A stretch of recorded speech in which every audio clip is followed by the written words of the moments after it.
Assalomu alaykum, aziz tomoshabinlar, hurmatli vatandoshlar.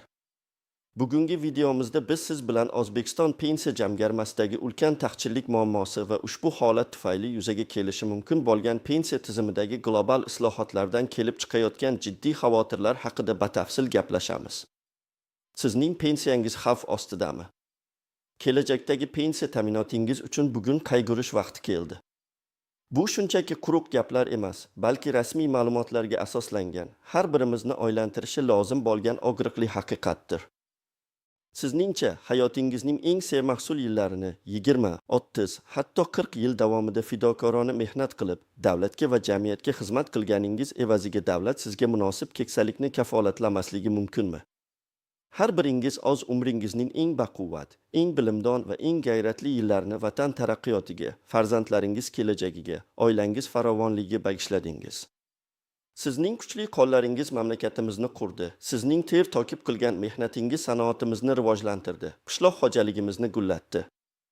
Sizning aql-zakovatingiz, donishmandligingiz va sabot-matonatingiz ko'p qiyinchiliklarni yengib o'tdi, mamlakatimizni yuksaltirishga hissa qo'shdi. Endi esa o'sha mashaqqatli mehnatning mevasini ko'rish va nihoyat osoyishta, tokin hayot kechirish vaqti kelganda, bizda pensiya jamg'armasi taqchilligi degan so'zlar qulog'imizga chalinmoqda. Bu nafaqat so'z, balki ko'plab insonlar uchun qalbga og'ir botadigan, kelajakka nisbatan umidsizlik uyg'otadigan jumlaga aylandi. Axir bu adolatdanmi? Shu savol meni bir huquqshunos sifatida, sizning himoyachingiz sifatida doim qiynaydi. Sizchi? Umrining 20, 30, 40 yili davomida davlatga sadoqat bilan xizmat qilib, har oy maoshingizning bir qismini pensiya to'lovlari uchun to'lab kelgan aziz vatandoshim. Siz bugun o'sha fidokorona mehnatingiz uchun qanday munosabatga duch kelyapsiz? Yoki balki siz ham shukrona qilishga majburmidingiz? O'z haq-huquqlaringizni unutib, og'zingizni ochmay, taqdirga tan berib yashashga undalgandirsiz. Menimcha bu adolatdan emas. Sizning ovozingiz muhim. Bu muammoga befarq bo'lmang. Iltimos, o'z fikrlaringizni, hayotiy tajribangizni kommentariyalarda yozib qoldiring.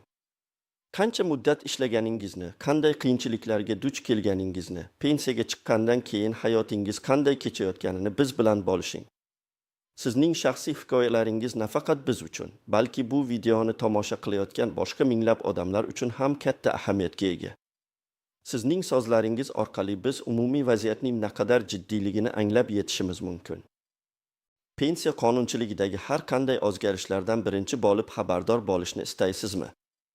Kelajakdagi pensiya ta'minotingiz bilan bog'liq eng muhim ma'lumotlarni o'tkazib yubormaslik, huquqlaringizni bilish va ularni himoya qilish yo'llarini o'rganish uchun hoziroq kanalimizga obuna bo'ling va yonidagi qo'ng'iroqcha tugmasini bosishni unutmang. Bu sizning o'z huquqlaringizni himoya qilish yo'lidagi ilk qadamlaringizdan biri bo'lishi mumkin. Keling, avvalo ushbu murakkab vaziyatning ildizlariga biroz chuqurroq nazar tashlaylik. Esimizda ilgariroq, hatto o'tgan asrning oxirlarida, mustaqilligimizning ilk yillarida pensiya tizimi qandaydir barqarorlik va ishonchni taqdim etardi. O'sha paytda odamlar ertangi kunga nisbatan ma'lum bir darajada umid bilan qaraydilar. Ular ish joylarida vijdonan va sidqidildan mehnat qilgan inson o'zining qarilik davrida munosib pensiya bilan ta'minlanishiga ishonchi komil edi. Odamlar o'zlarining uzoq yillik mehnati evaziga davlat tomonidan qo'llab-quvvatlanishini, pensiya ularning yashash darajasini saqlab qolishga yetishini kutishardi. Pensiya tizimi go'yo katta, mustahkam bir ko'prikka o'xshardi. U mehnatkash insonni hayotning eng sermahsul davridan keksalikning osoyishta portiga olib o'tishini kafolatlaydigan ko'prik edi. U vaqtda pensiya jamg'armasiga to'lovlar muntazam ravishda kelib tushar. Mehnatga layoqatli aholi soni pensionerlar sonidan sezilarli darajada ko'proq edi. Demografik vaziyat hozirgidek jiddiy muammo emasdi. Ijtimoiy himoya tizimi o'zining asosiy vazifalarini bajarar, aholi orasida ishonch tuyg'usi ustunlik qilardi. Ammo bugungi kunda vaziyat ancha murakkablashdi va u biz kutgan darajada sodda emas. Rasmiy statistika shuni ko'rsatmoqdaki, pensiya jamg'armasining xarajatlari unga soliq tushumlaridan, ya'ni bizning mehnatimizdan kelib tushadigan badallardan bir necha barobar tez o'sib bormoqda. Tasavvur qiling, siz bir yo'ldan ketmoqdasiz, lekin oldinga qadam tashlashdan ko'ra orqaga tezroq ketayotgandeksiz. Bunday holatda maqsadga yetib bo'lmaydi. Davlat har yili bu tafovutni, ya'ni taqchillikni qoplashga majbur bo'lib, umumiy davlat budjetidan milliardlab, hatto trillionlab so'm miqdoridagi mablag'larni pensiya jamg'armasiga o'tkazmoqda. Bu shuni anglatadiki, pensiya jamg'armasi o'zini ta'minlay olmadi. U endilikda davlatning boshqa daromadlari hisobidan, ya'ni ta'lim, sog'liqni saqlash, infratuzilma kabi boshqa muhim sohalarga yo'naltirilishi mumkin bo'lgan mablag'lar hisobidan kun ko'rmoqda. Bu holat hech shubhasiz nafaqat pensiya tizimining barqarorligiga, balki butun mamlakat iqtisodiyotiga jiddiy yuk bo'lmoqda. Bu xuddi bir oilaning asosiy daromadi bir kishidan kelib turgan, lekin uning xarajatlari doim oshib boravergan holda, oila boshqa zaxira pullarga tayanib yashashiga o'xshaydi. Zaxira pullar esa cheksiz emas. Nima uchun bu holat bizni shunchalik qo'rqitadi? Mahalliy iqtisodchilar va xalqaro ekspertlar, jumladan jahonning nufuzli moliyaviy tashkilotlari vakillari ham ochiqdan-ochiq shuni ta'kidlashmoqdaki, qattiq va ba'zan aholi uchun yoqimsiz bo'ladigan islohotlarsiz pensiya tizimi uzoq vaqt davomida o'z faoliyatini to'liq saqlab qola olmaydi. Ya'ni barqarorlik ta'minlanmaydi. Bu degani tizim hozirgi ko'rinishida xizmat muddatini o'tab bo'ldi va uning fundamental o'zgarishlarga ehtiyoji bor. Bu xabarlar ayniqsa pensiyadagi fuqarolarimiz va pensiya yoshiga yaqinlashib qolgan insonlarimizni doimiy taranglikda ushlab turibdi. Ular kelajakda imtiyozlarning bekor qilinishi, qo'shimcha to'lovlarning qisqartirilishi yoki pensiya hisoblash formulalarining ular foydasiga bo'lmagan tomonga qayta ko'rib chiqilishidan jiddiy xavotirda. Bu xavotirlar bejiz emas, chunki bunday islohotlar qashshoqlik darajasini oshirishi, keksa avlodning hayot sifatini sezilarli darajada pasaytirishi mumkin. Ularning fikricha, butun umr qilgan mehnatining evazi kamayib ketishi, oilasiga, nevaralariga beradigan yordami cheklanishi mumkin. Bu shunchaki iqtisodiy raqamlar emas, bu har bir insonning shaxsiy taqdiri, uning orzulari, umidlari va munosib keksalik istagi bilan bog'liq. Keling, endi pensiya tizimidagi bu katta muammoning o'zi nimalardan kelib chiqayotganini tahlil qilaylik. Birinchi sabab demografik vaziyatning o'zgarishi. Umr ko'rish davomiyligi oshib bormoqda. Bu juda yaxshi holat, albatta. Ammo shu bilan birga tugilish darajasi ma'lum mintaqalarda pasayishi mumkin va mehnatga layoqatli aholi sonining pensionerlar soniga nisbati o'zgarib bormoqda. Ya'ni pensiya to'lovlarini to'laydigan yoshlar soni pensiya oladigan keksalarning sonini qoplashga yetmay qolyapti. Bu piramida tamoyilining buzilishidir. Ikkinchi sabab iqtisodiy o'zgarishlar.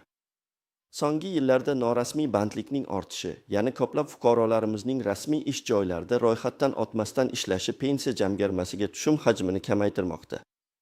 Ular soliq va ijtimoiy to'lovlarni to'lamaydilar. Demak, kelajakdagi pensiya ta'minoti uchun hech qanday hissa qo'shmaydilar.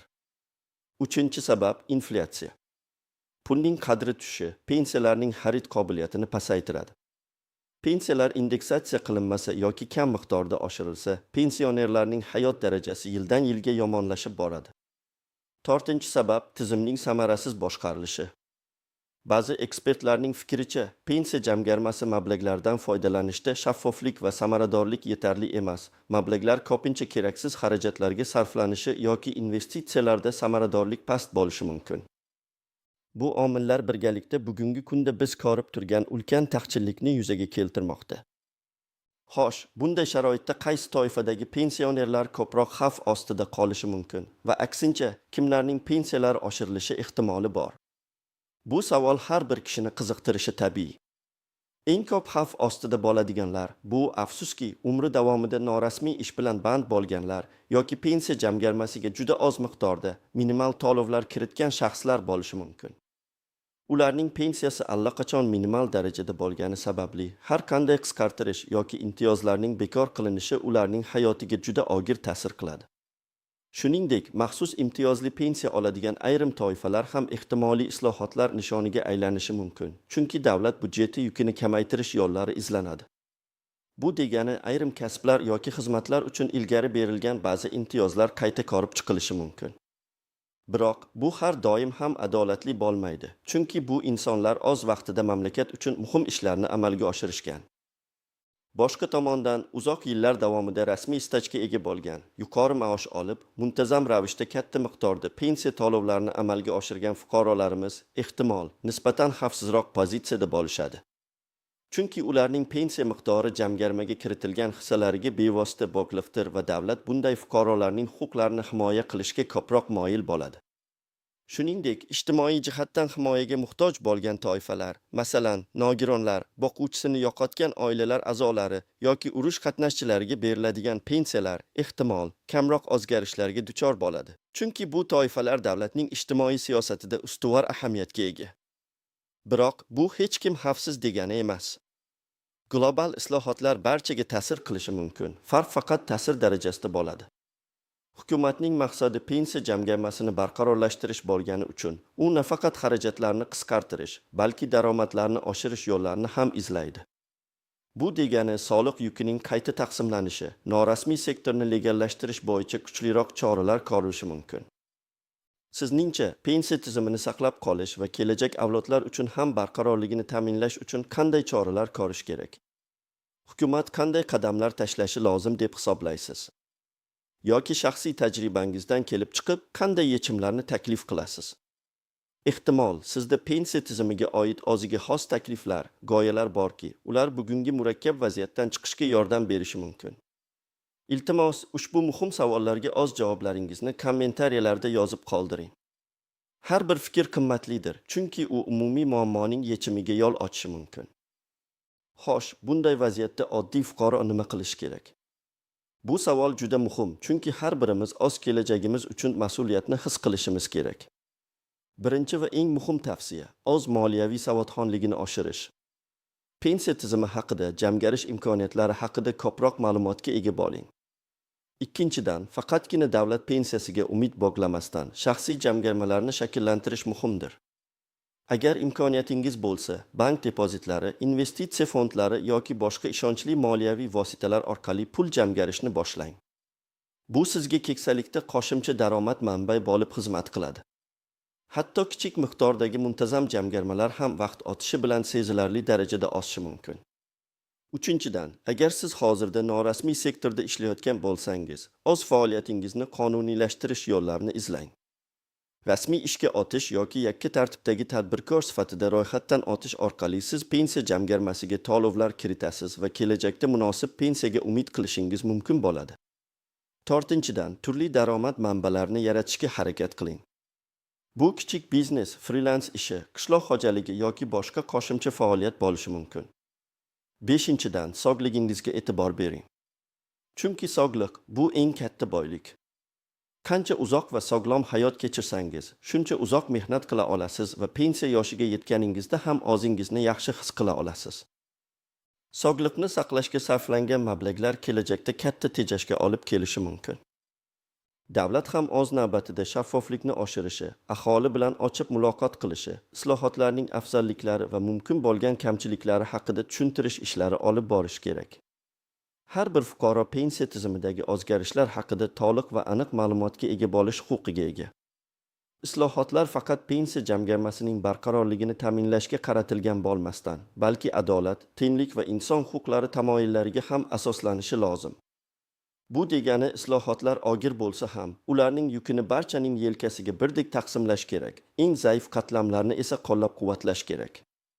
Shuningdek, norasmiy sektorni rasmiylashtirish, ya'ni yashirin iqtisodiyotni oshkor etish va undan pensiya jamg'armasiga tushumlarni ko'paytirish bo'yicha jiddiy choralar ko'rish lozim. Bu nafaqat pensiya tizimini, balki butun iqtisodiyotni mustahkamlaydi. Bundan tashqari, pensiya jamg'armasi mablag'larini samarali boshqarish, ularni aholi manfaatlari yo'lida investitsiya qilish yo'llarini topish ham muhim ahamiyatga ega. Pensiya tizimini moliyalashtirishning diversifikatsiya qilingan manbalarini yaratish, masalan, qo'shimcha ixtiyoriy pensiya jamg'armalarini joriy etish orqali ham tizim barqarorligini oshirish mumkin. Biz bugun boshlagan suhbatimiz, ya'ni pensiya jamg'armasidagi ulkan taqchillik muammosi va uning har bir fuqaroning hayotiga ta'siri haqidagi savol hali to'liq javobini topgani yo'q. Reformalar muqarrarmi? Agar shunday bo'lsa, bu reformalar sizning uzoq yillik mehnatingizga qilingan hurmatni aks ettiradimi yoki yana bir bor sizni noqulay ahvolga solib qo'yib, keksaligingizni gamgussaga to'ldiradimi? Aziz tomoshabin, sizningcha davlat sizga bergan va'dalarni to'liq bajarish, ya'ni munosib keksalikni ta'minlash uchun nimaga tayyor bo'lish kerak? Yoki siz endi o'z kelajagingizni faqat o'zingizning yelkaningizda ko'tarishga, shaxsiy resurslaringizga tayanib yashashga majburmidingiz? Bu savollar sizning fikrlaringizni kutmoqda. Kommentariyalarda o'z javoblaringizni yozib qoldiring. Bu orqali biz birgalikda bu dolzarb muammoning yechimini topishga intilamiz. Unutmang, sizning ovozingiz juda muhim va biz uni eshitishga tayyormiz. Keyingi videolarda ko'rishguncha xayr, aziz do'stlar.